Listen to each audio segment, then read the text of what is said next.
అందుకే నేను చాలా సార్లు చెప్పాను, ఒక పబ్లిక్ పాలసీ, ఒక ప్రభుత్వాన్ని ఎన్నుకుంటారు. ప్రభుత్వం ఒక పబ్లిక్ పాలసీ ద్వారా ప్రజల జీవితాలను మారుస్తారు. ఇప్పుడు మీరు ఇక్కడ ఫిగర్స్ చూశారు. ఐటీకి ప్రాధాన్యత ఇచ్చాం, ఇన్ఫ్రాస్ట్రక్చర్ కి ప్రాధాన్యత ఇచ్చాం.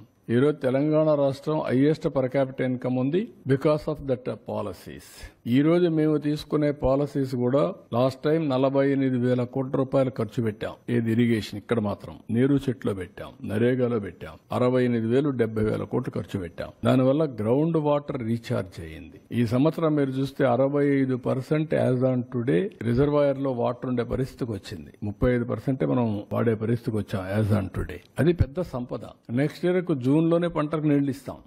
రాయలసీమలో ఏది కూడా హార్టికల్చర్కి ఇబ్బంది లేకుండా నీళ్లు ఇస్తాం. It is a continuous process. ఇవన్నీ ఈ విధంగా వెల్త్ క్రియేట్ చేయడానికి మనం ఖర్చు పెట్టే డబ్బులు కూడా ఉపయోగపడాలి. రెండు బ్యాలెన్స్ కావాలి. పబ్లిక్ పాలసీ వల్ల ఈరోజు గవర్నమెంట్ ఆఫ్ ఇండియా కూడా మీరు చూస్తున్నారు, ఎవరైనా సరే ఒక మంచి పబ్లిక్ పాలసీ తీసుకొని ఆ పబ్లిక్ పాలసీ ద్వారా సమర్థవంతంగా అమలు చేయాలి. మళ్ళీ నేను బాగానే డబ్బులు ఖర్చు పెట్టాం, దోచేసాం, రిజల్ట్స్ రాలేదు, అవుట్కమ్ లేదంటే మళ్ళా కుదరదు. It is a continuous process.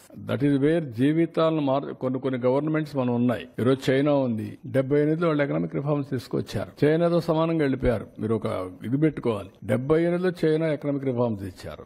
Around 80s ఆ ప్రాంతంలో అనుకుంటాను రెండు. రష్యా పొలిటికల్ రిఫార్మ్స్ తీసుకొచ్చారు. That is also a public policy, this is also a public policy. China super power అయింది, రష్యా ఎక్కడికో వెళ్ళిపోయింది. వై? అప్పట్లో Russia is more powerful than China, equal to USA USSR. Russia versus to America. ఇప్పుడు Russia versus to China.